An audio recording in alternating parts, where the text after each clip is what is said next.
जब हम औरतों को देखते हैं तो अमूमन ऐसा लगता है कि जब उसकी शादी हो गई तो बस इसके बाद उसके जो मैका है वहाँ से सारी चीज़ें एंड है, now she will start a new life. मर्जी जो है वो लड़की की बहुत अहम है। अगर कोई पायलट है तो वो मर्द होगा, लेकिन अगर कोई कुकिंग हो रही है जैसे तुमने कहा तो वो औरत कर रही होगी। एक और बर्डन अब वुमेन्स के ऊपर आ गया कि आप इकोनॉमिक अर्निंग भी करें और आप घर को भी संभालें। 70 to 80% लड़कियां हैं जो मेडिकल कॉलेज में एंट्री लेती हैं, लेकिन डॉक्टर्स की वर्क फोर्स में औरतें सिर्फ 50% या लेस देन 50% है। My husband is not thinking to earn, he like to cook, तो वो घर बैठ के पका सकते हैं, ये एक्सेप्टेंस नहीं आ रही है।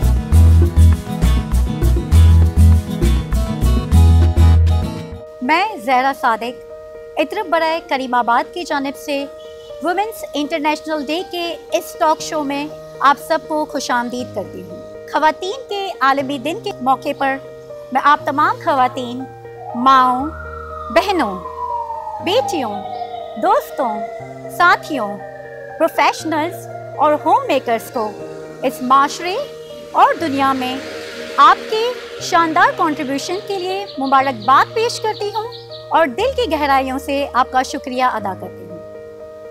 साथ ही साथ मैं शुक्रिया अदा करना चाहूँगी इतरब बराए करीमाबाद का कि उन्होंने हमें ये प्लेटफॉर्म प्रोवाइड किया कि जहाँ हम डिफरेंट वुमेन्स के मौज़ूआत पर बात कर सकें। हमारे साथ डिस्कशन में मौजूद हैं मिस अमरीन पीरबाई। अमरीन आपा इतरब बराए पाकिस्तान से कई सालों से मुंसलिक हैं और डिफरेंट पोजीशन पे अपनी खिदमात अंजाम देती रही हैं। करेंटली अमरीन आपा स्टेप पाकिस्तान में बतौर एकेडमिक डायरेक्टर के अपनी खिदमात अंजाम दे रही हैं।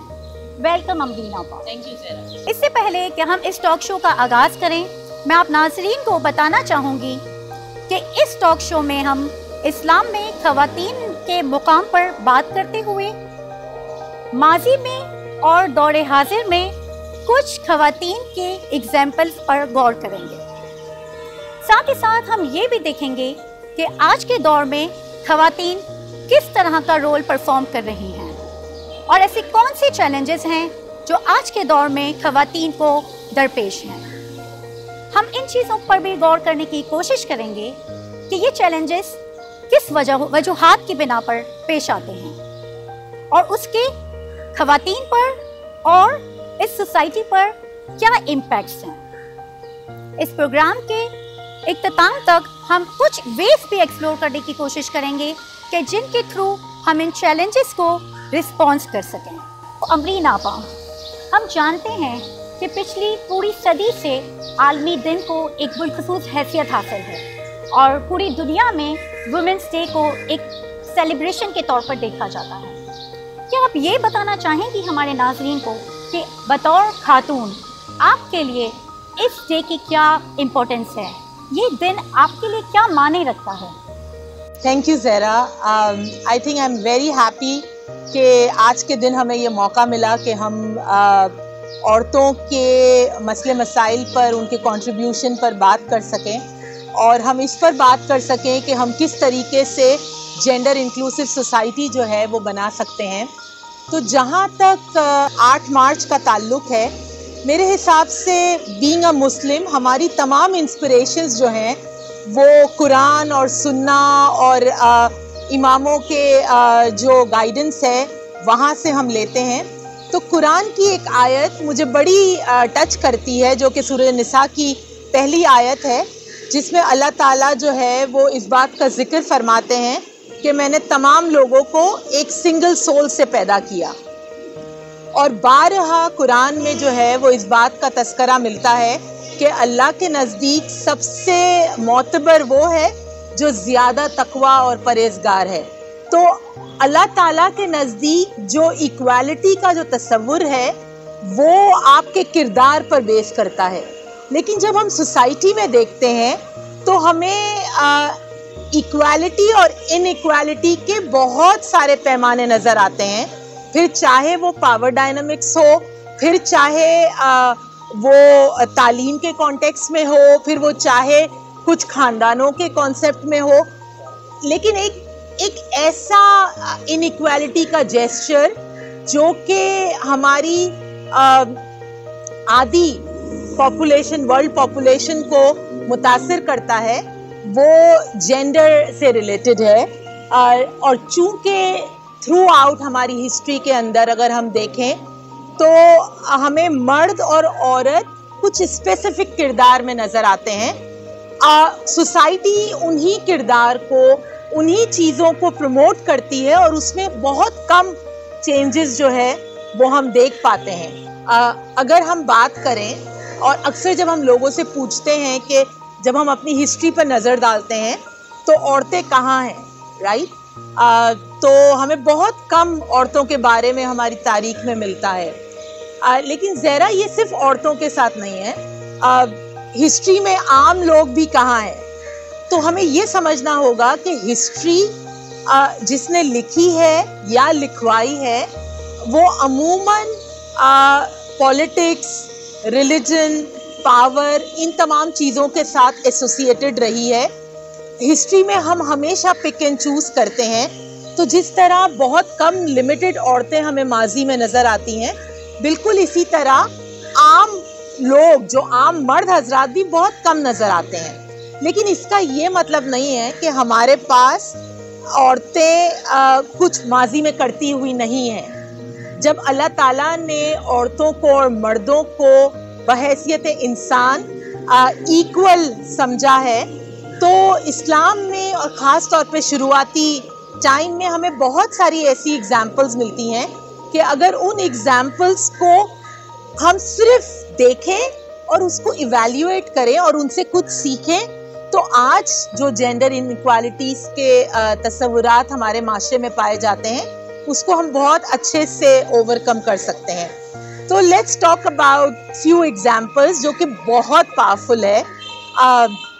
और ज़रा मैं चाहूँगी कि चूँकि हिस्ट्री तुम्हारा one of the favourite subject है, why don't you talk about के हम औरतों की रिप्रेजेंटेशन को माजी में और ख़ास तौर पे इस्लाम के शुरुआती दौर में कैसे देखते हैं।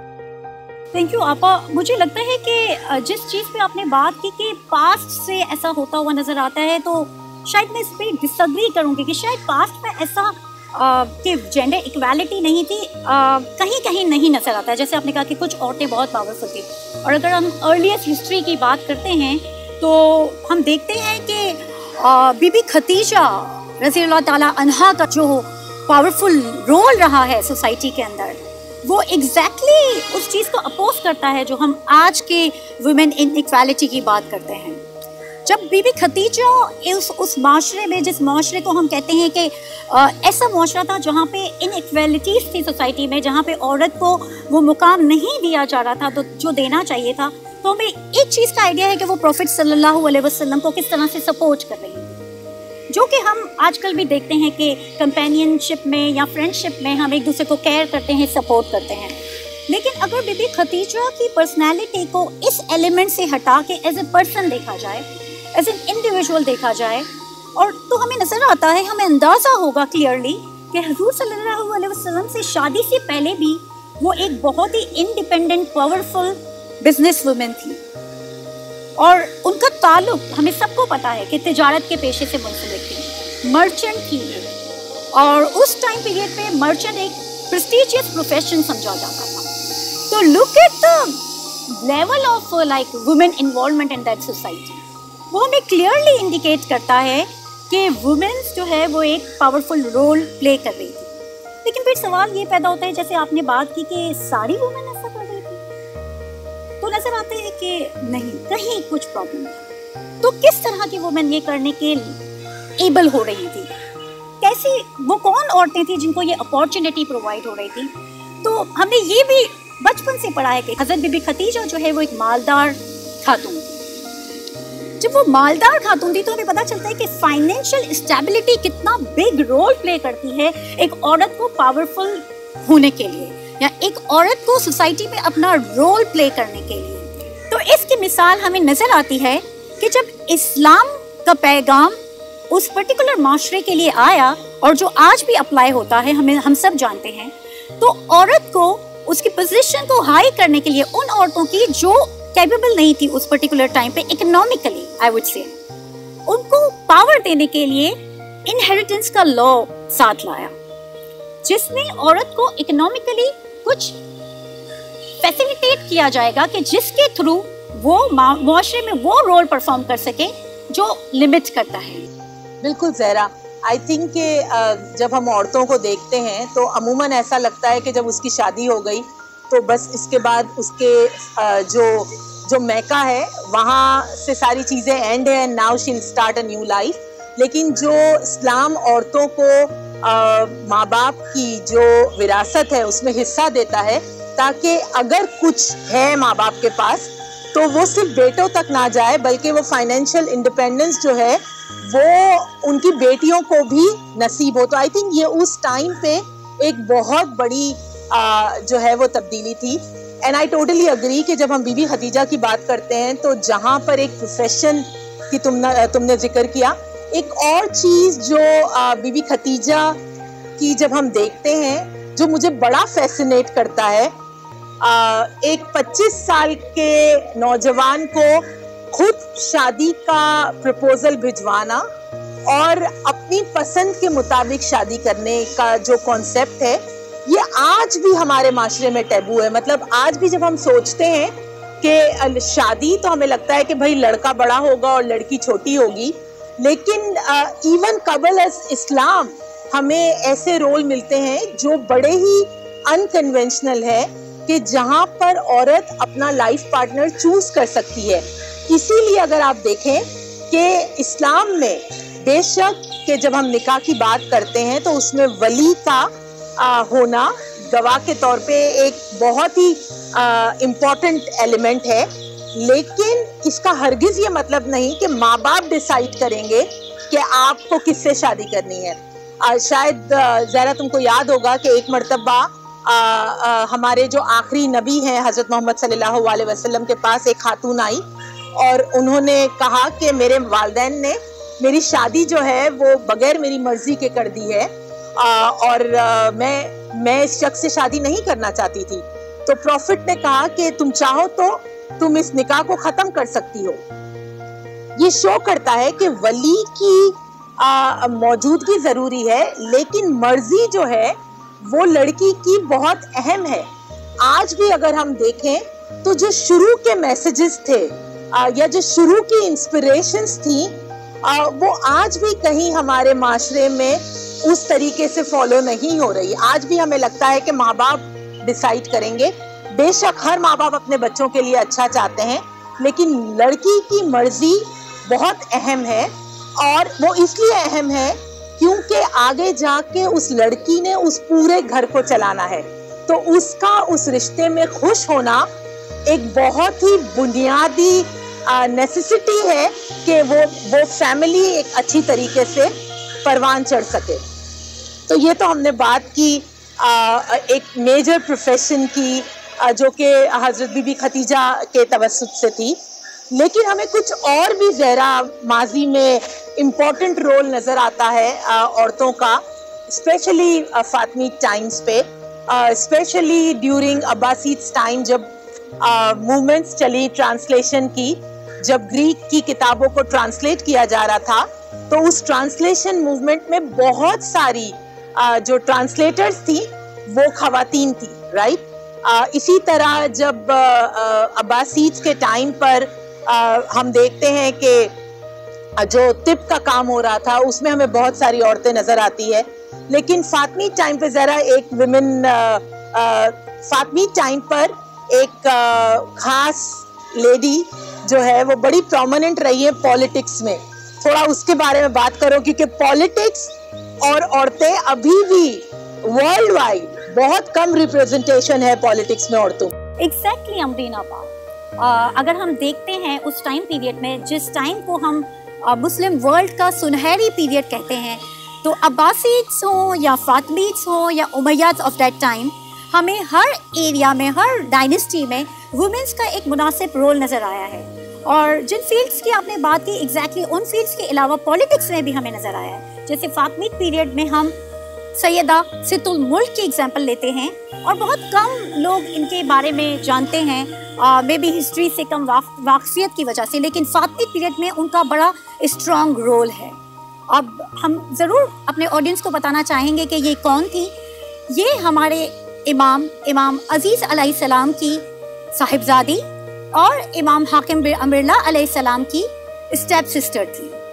तो उन्होंने उस पर्टिकुलर टाइम पीरियड में इमाम अजीज़ अलैहिस्सलाम के टाइम पीरियड में, इमाम हाकिम बिन अमरुल्लाह अलैहिस्सलाम के टाइम पीरियड पे और मोस्ट इम्पॉर्टेंटली इमाम ज़ाहिर अलैहिस्सलाम के टाइम पीरियड पे पॉलिटिक्स में एक मेजर रोल जो है वो परफॉर्म किया है। सिर्फ पॉलिटिक्स में नहीं, वो एडमिनिस्ट्रेशन में भी, डिसीजन मेकिंग में भी एक पूरी सल्तनत, आई वुड से कि फातिमिद वाज अ पीरियड, एक डायनेस्टी, उस पूरी डायनेस्टी के डिसीजन मेकिंग में उनका एक मेजर रोल रहा है। ठीक है, तो एक बड़ी क्लियर पिक्चर नजर आती है कि वुमेन्स का रोल कोई कन्फाइन नहीं। जैसे आज हम माशरे में देखते हैं कि घर तक, जैसे आपने अर्लियर बात की कि घर तक खवातीन जो है, लेकिन जो इस्लाम औरतों को माँ बाप की जो विरासत है उसमें हिस्सा देता है, ताकि अगर कुछ है माँ बाप के पास तो वो सिर्फ बेटों तक ना जाए, बल्कि वो फाइनेंशियल इंडिपेंडेंस जो है वो उनकी बेटियों को भी नसीब। बात करते हैं इसके अलावा वो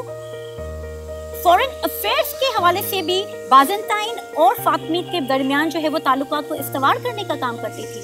तो बड़ी क्लियर पिक्चर है और आई वुड से कि बड़ा हमारे पास एग्जाम्पल, इंस्पिरेशनल एग्जाम्पल्स हैं फॉर करंट वुमेन्स कि हम उसको किस तरह देखते हैं। आज अगर हम सोचते हैं कि मुझे याद है कि मैं अर्ली टाइम्स में स्टेप टीचर की जगह एयर होस्टेस बनना चाहती थी, लेकिन मेरी फैमिली ने कहा कि नहीं यार, air hostess is not a good profession. और I would like who define के which is good and which is not, we as an individual decide. हज़रत बीबी खदीजा जब ट्रेड के प्रोफेशन में थी तो क्या वो प्रोफेशन सही नहीं था? आज हमें नजर आती है वो एग्जांपल कि हम देखें कि यार business leading in trade, business women leading in trade, तो it's like very difficult for us to find some example in those lines, specially in Muslim world. तो अब ये चीजें तो मुझे लगता है कि आज के माशरे का हिस्सा है। और एक चीज तो मैं अक्सर सोचती हूँ कि जब इस्लाम हमें क्लियर पोजीशन बता रहा है, जब हमें पास्ट की एग्जाम्पल ऐसी क्लियर पोजीशंस दे रही हैं, तो ऐसे क्या रीजंस हैं कि आज हम उसको एक्सेप्ट करने के लिए रिजिड हैं या हम रोल को बिल्कुल कन्फाइन कर देते हैं? ज़रा ये बड़ा इंटरेस्टिंग क्वेश्चन है कि हमारी इंस्पिरेशंस इक्वालिटी की है, हमारे पास मेजर एग्जाम्पल्स हैं जहाँ पर औरतों ने बहुत अहम किरदार अदा किया, मगर इसके बावजूद भी जब हम अपने माशरे में देखते हैं तो औरतें हमें कन्फाइन नज़र आती हैं। अर्बन एरियाज़ में तो फिर भी सिचुएशन इम्प्रूव हो रही है, लेकिन रूरल एरियाज़ के अंदर अभी भी जो है वो औरतें सिर्फ होम मेकर्स के तौर पर हैं, और अगर वो फाइनेंशियली फॉर एग्जांपल अगर वो एग्रीकल्चर का पार्ट है तो उसके लिए उसको पे नहीं किया जा रहा। आई थिंक ये समझना पड़ेगा कि ये जो रिस्ट्रिक्शंस हैं ये कैसे आई हैं। तो अगर हम बिल्कुल ही अर्ली सोसाइटीज़ की तरफ देखें तो अर्ली सोसाइटीज़ में रोल कन्फाइन थे, क्योंकि जाहिर है अपॉर्चुनिटीज़ ही कम थी, रोल लिमिटेड थे, मर्द घर से बाहर जाते थे क्योंकि ज़्यादातर जो है वो ज़रूरत ज़िंदगी जो है वो शिकार से और इन तमाम चीज़ों से पूरी होती थी। मर्द वो रोल प्ले करते थे और औरतें जो है वो घर के अंदर घर संभाला करती थी। लेकिन सिर्फ घर नहीं संभालती थी, वो लकड़ियाँ लेने जा रही है, बाहर के भी बहुत सारे काम उनके साथ एसोसिएटेड थे, लेकिन वो उस वक्त की बात थी। लेकिन हमने ट्रेडिशंस को फॉलो किया, हमने जेंडर रोल्स को स्टीरियोटाइप किया कि भाई ये मर्दों का काम है और ये औरतों का काम है। और टू बी वेरी ऑनेस्ट, जहाँ हमें लगता है ना कि औरतों को अपॉर्चुनिटीज़ कम मिली या उनको जो है वो कन्फाइन कर दिया गया, उनको अपने पूरे पोटेंशियल्स को एक्सप्लोर करने का मौका नहीं मिला, ये सिर्फ औरतों के साथ नहीं हुआ है। ठीक है, अगर हम ये कहें सिर्फ औरतों के साथ है तो ये गलत होगा। माशरे ने मर्दों को भी बहुत लिमिटेड किया है, उनकी अपॉर्चुनिटीज़ को भी बहुत लिमिटेड किया है, उनको भी, बल्कि मैं ये एक स्टेप आगे का एक स्टेटमेंट दूंगी जो कि मैं फील करती हूँ और स्ट्रांगली बिलीव करती हूँ कि हमने ना सिर्फ रोल्स को कन्फाइन किए, हमने इमोशंस को भी कन्फाइन किया।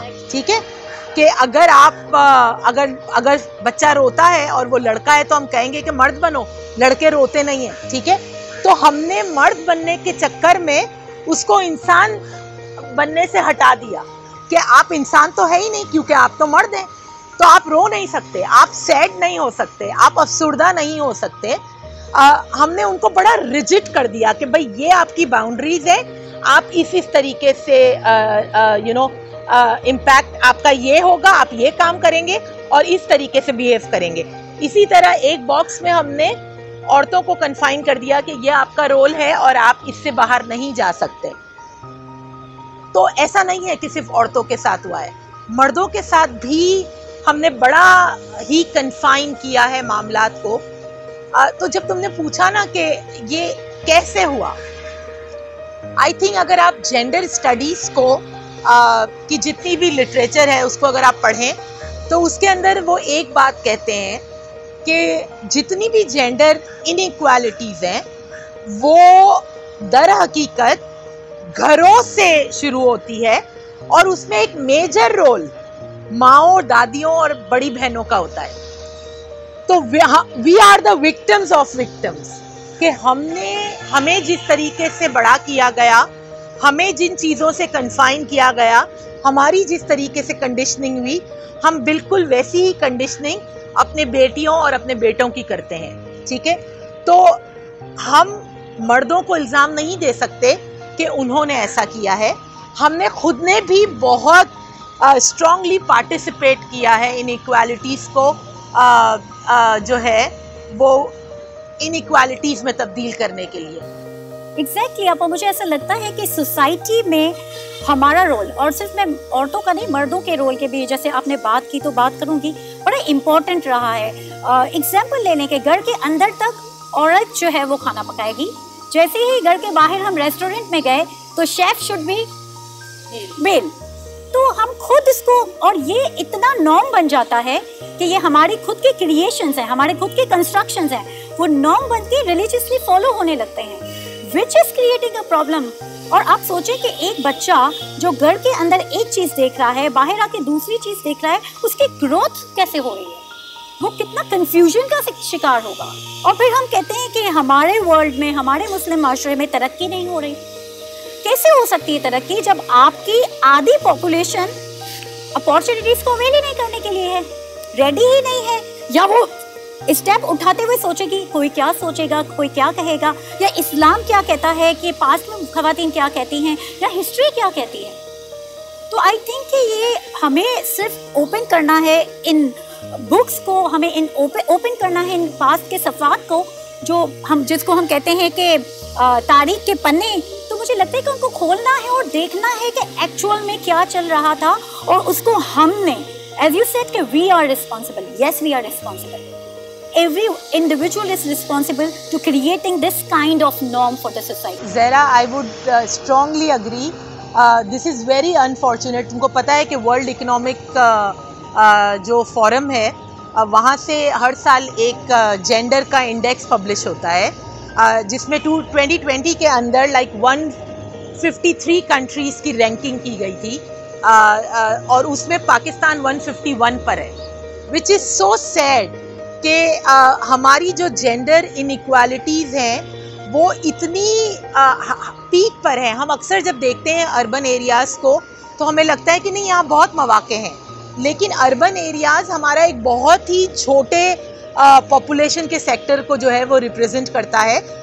हमारा 70% इज़ रूरल, जहाँ पर शायद आज भी हम औरतों को जो है वो अर्ली मैरिजेस और उनको हमें लाइक यू नो क्यों पढ़ाना है, औरतों की तालीम जो है जब आगे जाके उनको सिर्फ घर संभालना है, अभी तक लोगों के जहनों में ये नोशंस बहुत ही स्ट्रांगली प्रिवेल करते हैं। और अगर हम देखें कि इसका इम्पैक्ट क्या आया, राइट, ये जो जेंडर इनइक्वालिटीज़ हैं जो घरों से निकलती हैं, और बाकायदा आप अगर ये देखें फैमिली इसमें बहुत इम्पोर्टेंट रोल प्ले करती है। कि लिटरेचर ये कहता है कि 2 साल तक की उम्र के बच्चे को की कोई टॉयज़ की प्रेफरेंस नहीं होती, ठीक है, उसको आप कोई भी टॉय देंगे, इवन टॉय नहीं भी देंगे तो ही और she can start playing with anything, right. लेकिन हम जब अगर लड़की है तो उसके लिए हम डॉल लाएंगे या किचन सेट लाएंगे, लेकिन लड़का है तो हम उसके लिए कार लाएंगे। और अगर बच्चियां हमारी कार की डिमांड्स कर दें तो हमारी वो एप्रिसिएशन नहीं होती। और इसी तरह अगर लड़का डॉल की डिमांड कर दें तो हम कोशिश ये करते हैं कि नहीं, ये वो टॉयज ले जो कि लड़कों के इमेज को सूट करती है।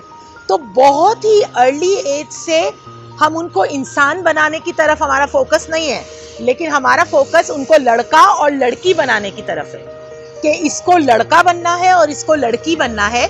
और जब वो जस्ट इमेजिन अ हाउस कि जिसके अंदर दोनों पेरेंट्स कॉन्शियसली अपने बच्चों को जेंडर न्यूट्रल परवरिश दे रहे हैं। अगर ऐसा बच्चा जब बाहर जाएगा और वो जेंडर इनइक्वालिटीज को देखेगा तो उस पर सोचेगा कि मेरे घर के अंदर डिफरेंट चीजें हैं, मेरे वालिद भी घर के कामों में कंट्रीब्यूट करते हैं, मेरे वालिद भी टेबल लगाते हैं या बर्तन धो देते हैं या बहुत सारे काम में वो मेरी वालदा का हाथ बटाते हैं, लेकिन बाहर तो चीजें डिफरेंट है। तो वो उस पर सोचेगा और शायद उसको तब्दील करने के लिए कुछ स्टेप उठाएं। इसके बरक्स एक ऐसा बच्चा जो अपने घर के अंदर जेंडर रोल्स को स्पेसिफिकली देखता है कि ये मेरे बाप का रोल है, ये मेरी माँ का रोल है, तो और जब वो बाहर जाता है और वो यही स्पेसिफिकेशन बाहर देखता है तो वो ऑटोमेटिकली उसके लिए राइट हो जाता है कि this is what I need to follow.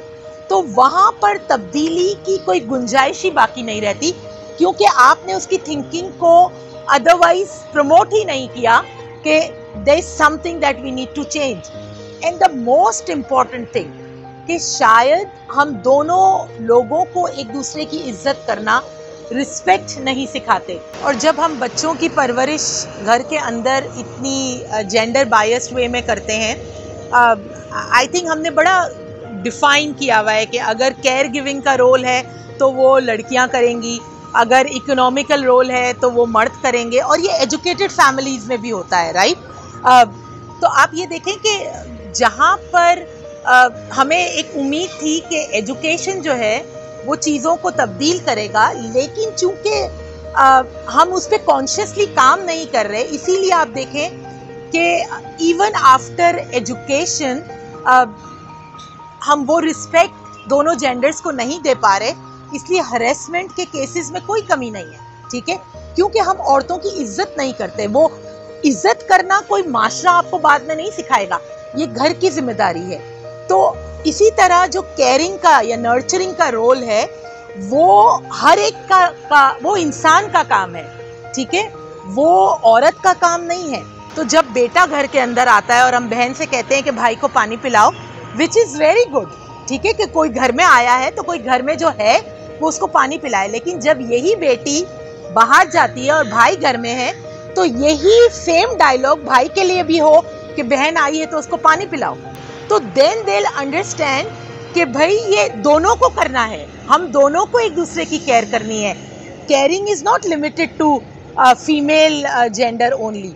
तो आई थिंक कि हमें लगता है कि एजुकेशन से हम चीज़ों को बदल देंगे, लेकिन अनफॉर्चुनेटली एजुकेशन उस वक्त तक अपना रोल प्ले नहीं कर पाएगा जब तक कि हम कॉन्शियस सिलेक्शन ना करें। अभी भी आप देखें कि हमारी जो निसाब की किताबें हैं उसमें अगर पिक्चर्स हैं तो कितनी कम पिक्चर्स औरतों की होती है, और अगर होती भी है तो अगर एक डॉक्टर खड़ा है और एक नर्स है तो नर्स औरत होगी, लेकिन जो डॉक्टर की पिक्चर है वो मर्द की होगी। हालांकि वेरी अनफॉर्चुनेट, इसी तरह अगर कोई पायलट है तो वो मर्द होगा, लेकिन अगर कोई कुकिंग हो रही है जैसे तुमने कहा तो वो औरत कर रही होगी। तो आई थिंक कि इन रोल्स को दोबारा से देखने की ज़रूरत है, और सही मायनों में जेंडर इक्वालिटी हम उस वक्त प्रमोट करेंगे जब हम चॉइसेस को प्रमोट करें कि as a individual a young man और a young women can choose whatever they want to be without any biases कि भाई हम किस तरीके से जो है माशरा क्या कहेगा कि अगर मैं इस प्रोफेशन को चूज करता हूँ। बात आपकी एग्जैक्टली समझ आ रही है, और हम अर्बन एरियाज में देख भी रहे हैं कि बहुत सारी वुमेन्स जो है वो अब डिफरेंट प्रोफेशन का पार्ट पर बनती जा रही हैं, लेकिन एक और बर्डन अब वुमेन्स के ऊपर आ गया कि आप इकोनॉमिक अर्निंग भी करें और आप घर को भी संभालें। यदि रोल की शिफ्टिंग नहीं हो रही है कि सिर्फ example my husband is not thinking to earn, he like to cook, तो वो घर बैठ के पका सकते हैं, ये एक्सेप्टेंस नहीं आ रही है। और शायद मुझे लगता है कहीं कहीं औरत ही औरत की दुश्मन है कि औरत ही बर्दाश्त नहीं कर पाएगी कि आपका मर्द बैठ के जो है वो घर पे खाना बनाए या आपको चाय दे, जो आपने बात की कि पानी पेश करे। तो आई थिंक वो चीज़ और लेडीज को जो है वो स्पेशली एक ऐसे डिलेमा में डाल देती है कि you need to work, you need to grow your children, you need to cook the food, you also need to like nurture your kids. I totally agree Zahra. अगर आज जितनी वर्किंग विमेन हैं उनका मेजॉरिटी अगर तुम उनसे बात करो तो उनकी वेलबींग जो है वो फाइनेंशियली इंडिपेंडेंस तो आई है, लेकिन फाइनेंशियल इंडिपेंडेंस के साथ साथ उनकी वेलबींग जो है, जो एक ओवरऑल वेलबींग है, वो मुतासिर हुई है। क्योंकि पहले they were only looking after home, right, they were home makers only, so the work pressure and the burden was, though it was 24/7, but it was limited to home. Now our expectation is that if you are educated, go out, earn करो, लेकिन घर फिर भी आपकी जिम्मेदारी रहेगी, बच्चे आपकी जिम्मेदारी रहेंगे। तो जब मर्द घर से बाहर जाता है और कमा कर लाता है और फिर आने के बाद उसके लिए तमाम चीज़ें पेश की जाती है, लेकिन जब औरत घर से बाहर जाती है और कमा कर लाती है तो घर आने के बाद वो होम मेकर के रोल में ही होती है। तो I think until and unless हम एम्पैथी के साथ एज अ रियल कंपेनियनशिप को ना देखें कि अगर मेरी वाइफ घर से बाहर जा रही है तो घर आने के बाद घर का काम हम दोनों की जिम्मेदारी है, ठीक है, और उस काम को मिलकर ना करें। I think if your women is not happy, उसकी वेलबींग मुतासिर हो रही है, पूरी फैमिली की वेलबींग मुतासिर हो रही है, हस्बैंड, बच्चे, in laws, everybody, even profession. इसीलिए आप देखें कि इस साल 8 मार्च पे जो कहना चाहिए कि जो थीम उठाया गया है वो औरतों का हेल्थ क्राइसिस है। That is the theme for this year, because हम बेशक हम इस बात को प्रमोट कर रहे हैं कि हमें एजुकेशन रिक्वायर्ड है, हमें इक्वल अपॉर्चुनिटीज़ रिक्वायर्ड है, और रिक्वायर्ड नहीं है, ये बेसिक राइट्स हैं जो हमें मिलने चाहिए, राइट। हमें इकोनॉमिकली अपने आप को ग्रो करना है, लेकिन इन सब चीज़ों में हमारी वेलबींग और हेल्थ मुतासिर है। I would really request every man watching this कि if you want to happy in your family, if you want कि हम आपके बच्चे खुश हों, make sure your wife is happy and healthy, and if they are earning, वो contribute कर रही है फैमिली के अंदर, तो घर का काम सबका काम, ये एक नारा जो है या एक स्लोगन जो है वो हमें बिठाना है कि घर का काम सबका काम। फिर चाहे वो मर्द हो, चाहे वो औरत हो, चाहे वो बुजुर्ग हो, एवरीबडी नीड्स टू पार्टिसिपेट, तब जाके एक फैमिली यूनिट जो है वो कामयाबी के साथ चल सकता है। बिल्कुल सही बात है आपका। जिस तरह से मर्दों को की ये रिस्पॉन्सिबिलिटी आप देख रही हैं, मुझे लगता है कि औरतों की भी ये रिस्पॉन्सिबिलिटी है कि एटलीस्ट अपनी वॉइस तो रेज करें फॉर योर राइट्स एटलीस्ट। जैसे हमें पास्ट में भी एग्जाम्पल नजर आती है कि बीबी ज़ैनब किस तरह से एक ऐसे टाइम पीरियड पे जब बहुत ही मुश्किल था, उन्होंने एक टायरेंट रूलर के आगे वॉइस रेज की फॉर द राइट, सही के लिए अपनी आवाज उठाई। हमें सिर्फ एक एलिमेंट सिर्फ सोचना है कि क्या हो रहा है, मुआशरे पे नजर डालनी है और अपने राइट्स को जो है वो पहचानना है और वॉइस रेज करनी है। और the second step I would say women should take actions, और society should provide some environment to ensure कि वुमेन्स को जो है वो अपॉर्चुनिटी प्रोवाइड की जा रही है। हमारे पास तो हमारे जमात में हासिल माम की एग्जाम्पल मौजूद है कि किस तरह से वो अपने इंस्टीट्यूशंस में, अपने जमाती इदारों में वुमेन्स की पार्टिसिपेशन को इंश्योर करते हैं। और हम देखते ही रहे हैं अमरीन आपा कि हर साल जमाती इदारों में या आप इमामती इदारों में देखें तो वुमेन्स की participation day by day increase हो रही है, और इमाम इस चीज को मेक श्योर करते हैं कि इंक्रीज हो। तो और आइडियली हमारे पास प्रिंसेस ज़हरा की एग्जाम्पल मौजूद है कि किस तरह AKDN के इदारों में वो सोशल एम्पावरमेंट के लिए काम कर रही हैं, सोशल एस्पेक्ट में लोगों के लिए काम कर रही हैं। तो सिर्फ इमाम बोल नहीं रहे, जैसे हम बहुत सी स्पीचेस में सुनते हैं कि इमाम कहते हैं कि इक्वल अपॉर्चुनिटीज फॉर ऑल, और ह्यूमन बीइंग की बात करते हैं। जिस कुरान की आयत को आपने कोट किया, इमाम बारहा इस आयत को कोट कर रहे होते। जुबलीस में हमारे एम्बलम का पार्ट रही है ये आयत। तो हमें इस चीज को देखना है कि इमाम सिर्फ बोल नहीं रहे, हमें इंस्ट्रक्ट नहीं कर रहे, हमें सिर्फ गाइड नहीं कर रहे, बल्कि अपने एक्शन से भी उसको प्रमोट कर रहे हैं। सिमिलरली अमरीना को आप मजीद कैसे एरियाज देखती हैं कि जिनके ऊपर हम काम करके या जिसके ऊपर जिसको बेटर करके हम आगे बढ़ सकते हैं? ज़हरा, पहले तो ये कि आई टोटली अग्री कि वॉइस रेस करें, और ये मैसेज जो है वो सिर्फ औरतों के लिए नहीं है, ये मैसेज उतना ही मर्दों के लिए भी है। बिकॉज के हमें ये समझने की ज़रूरत है कि मर्द भी कन्फाइन है, उनको भी इंसान बनने की अपॉर्चुनिटी मिलनी चाहिए कि अगर वो कुछ डिफरेंट करना चाहते हैं अगेंस्ट द करंट, तो वो उनको अपॉर्चुनिटीज़ मुयसर हो और उनको लेस मैन ना देखा जाए, राइट। तो जो एक सूडो मैस्कुलिन हमने एक आइडिया जनरेट किया है, उससे निकलने की ज़रूरत है। तो वॉइस रेस करना ऑफ कोर्स फर्स्ट थिंग है, और हमारे पास जो एग्जाम्पल्स हैं उन एग्जाम्पल्स पे नज़र दौड़ाएं और उनसे इंस्पिरेशन लें। I totally agree. लेकिन मैं चूँकि मैं जब अपने आप को देखती हूँ तो मुझे ऐसा लगता है कि इनफैक्ट जेंडर स्टडीज़ भी इस बात को सजेस्ट करती हैं कि जहाँ से आप जेंडर इनइक्वालिटीज़ को रिस्पॉन्स कर सकते हैं वो होम है, ठीक है। तो आप में से जो माएँ हैं, आप में से जो फादर्स हैं और जो फ्यूचर पेरेंटिंग के रोल में आएंगे, प्लीज़ इस बात को इंश्योर करें कि आप अपने घर में एक नॉन जेंडर बायस्ड इन्वायरमेंट अपने बच्चे को प्रोवाइड करें।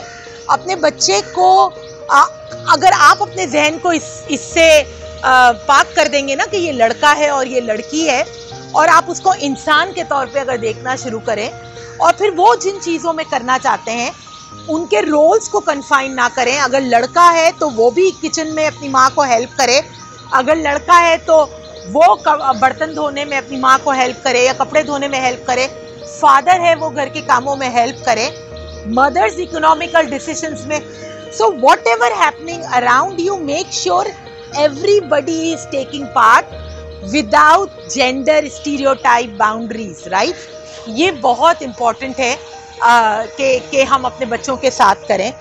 और एक चीज़ जो अक्सर हम घरों में करते हैं ना कि बेटा तुम तो लड़की हो, थोड़ा तुम लड़के हो, ऐसा मत करो।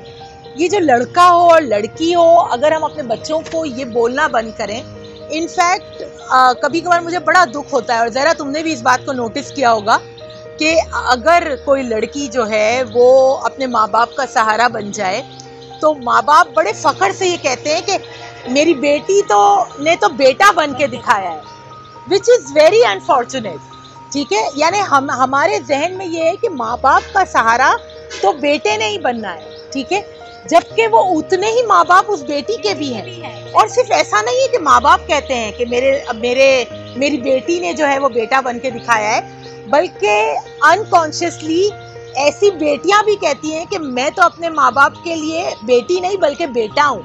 तो हमने कहीं ना कहीं जो हम कर रहे हैं उसका क्रेडिट ना चाहते हुए भी एक दूसरे जेंडर को दे दिया, क्योंकि ये उसका काम है।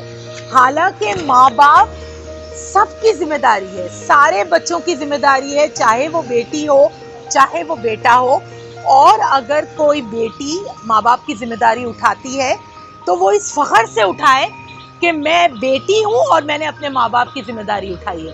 तो आई थिंक ये जो लैंग्वेज है ना, वो ह्यूमन सोसाइटी में बहुत इम्पोर्टेंट रोल प्ले करते हैं। So as a parent, and effective parenting is always a conscious effort, right. As a parents, choose your words with consciousness, कि जिसमें जेंडर बायस चीज़ें ना हो, लड़का लड़की ये डिफरेंसेस ना हो, बल्कि हम कोशिश ये करें कि हम बच्चों को अच्छा इंसान बनाएं। सो आज के इस सेशन से जो टेक अवेज हैं हम चाहेंगे कि हमारे नाज़रीन के लिए रिपीट कर दें।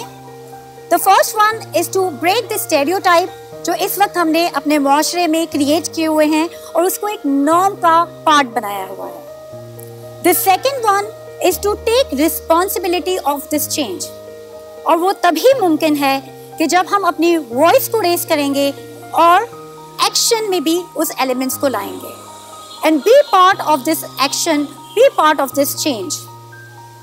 The final one which is like very strong element is like take inspiration from the divine, take inspiration from the past, कि वो हमें किस तरफ गाइड करता जा रहा है।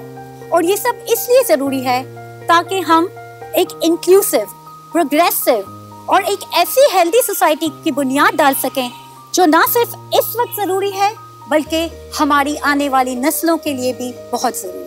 ओके अमरीन आपा, आज के दिन हमने बहुत से एस्पेक्ट्स पे बात की है और नाजरीन ने भी इस बातचीत को जो है वो ज़रूर एंजॉय किया होगा, लेकिन अगर इन नटशेल मैं आपसे पूछना चाहूँ कि क्या मैसेज देना चाहेंगी आज के दिन के हवाले से?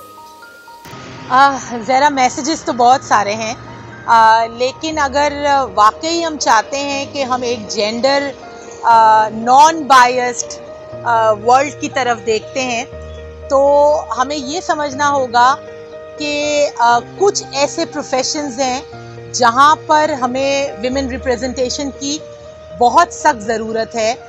फॉर एग्ज़ाम्पल जो मेन डिसीजन मेकिंग है, पॉलिटिक्स है, या साइंस की बहुत सारी फील्ड्स हैं, या फिज़िक्स है या मैथमेटिक्स हैं, जो कि बड़े मेल डोमिनेटिंग जो है वो प्रोफेशंस या सब्जेक्ट मैटर समझे जाते थे।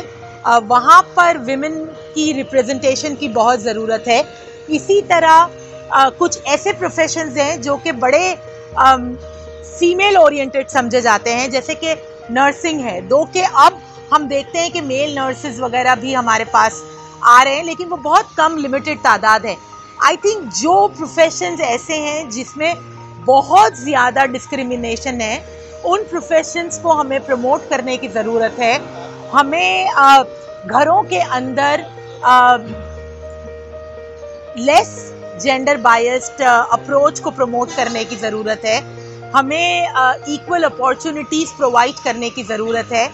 और बड़ा अनफॉर्चुनेट है कि हम एजुकेशन को तमगे के तौर पे देखते हैं कि भाई लड़की डॉक्टर बन गई है। अगर आप देखें मेडिकल कॉलेजेस के अंदर तो 70 to 80% लड़कियां हैं जो मेडिकल कॉलेज में एंट्री लेती हैं, लेकिन डॉक्टर्स की वर्क फोर्स में औरतें सिर्फ 50% या लेस देन 50% है। 2000 में एक आर्टिकल पब्लिश हुआ है मिसिंग डॉक्टर्स, ठीक है। वो इस बात को बड़ा प्रोमिनेंटली उठाता है कि ये 30% डॉक्टर्स कहाँ हैं जो फीमेल हैं and they are not working. So please एक बात को याद रखें कि एजुकेशन इज़ एन अपॉर्चुनिटी, और तालीम सिर्फ आपके लिए नहीं है, तमगे के लिए नहीं है, बल्कि वो बेटरमेंट फॉर द सोसाइटी है। So if you are blessed with the opportunity कि आपको प्रोफेशनल एजुकेशन मिली है, तो उन एरियाज़ में जाएं जिसको कि आप परस्यू कर सकें।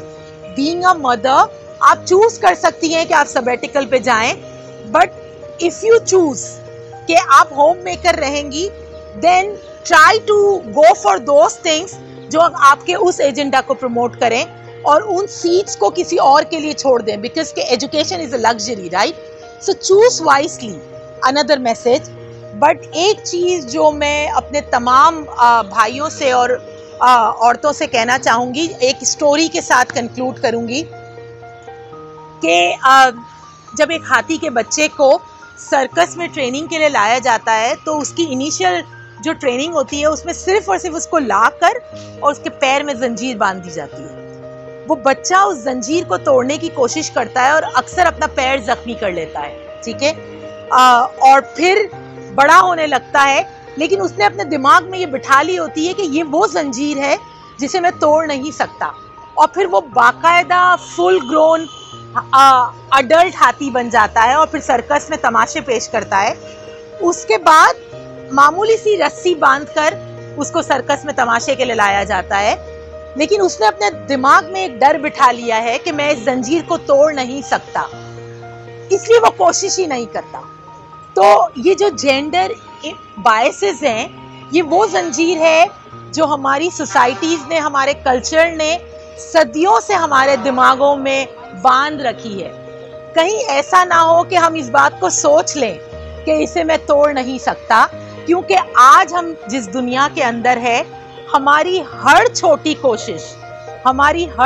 कोशिश हमें ज्यादा बैलेंस सोसाइटी की तरफ ले जा सकती है। So please don't stuck with the zanjeer and try to do whatever smallest thing you can do to make this world more gender inclusive for everyone. आखिर में मैं फहमीदा रियाज की एक छोटी सी पोम के साथ अपनी टॉक को आज इख्तिताम करूंगी, and this is really close to my heart. So ये छोटी सी नज़म कुछ इस तरह है। कुछ लोग तुम्हें समझाएंगे, वो तुमको खौफ दिलाएंगे, जो है वो भी खो सकता है, इस राह में रहजन है इतने। रहजन लुटेरों को कहते हैं। इस राह में रहजन है इतने, कुछ और यहाँ हो सकता है, कुछ और तो अक्सर होता है, पर तुम जिस लम्हे में जिंदा हो, ये लम्हा तुमसे जिंदा है। ये वक्त नहीं फिर आएगा, तुम अपनी करनी कर गुजरो, जो होगा देखा जाएगा। आई थिंक हम अपनी कोशिश करते रहें इस दुनिया को मोर जेंडर इंक्लूसिव बनाने के लिए, और हमारी हर कोशिश से हमारी अपनी जिंदगियां और हमारी आने वाली नस्लों की जिंदगियां एक बहुत ही जेंडर इंक्लूसिव वर्ल्ड के अंदर खुशी के साथ अपनी जिंदगी गुजार रही होगी। Happy women's day. Please play your part. Thank you so much.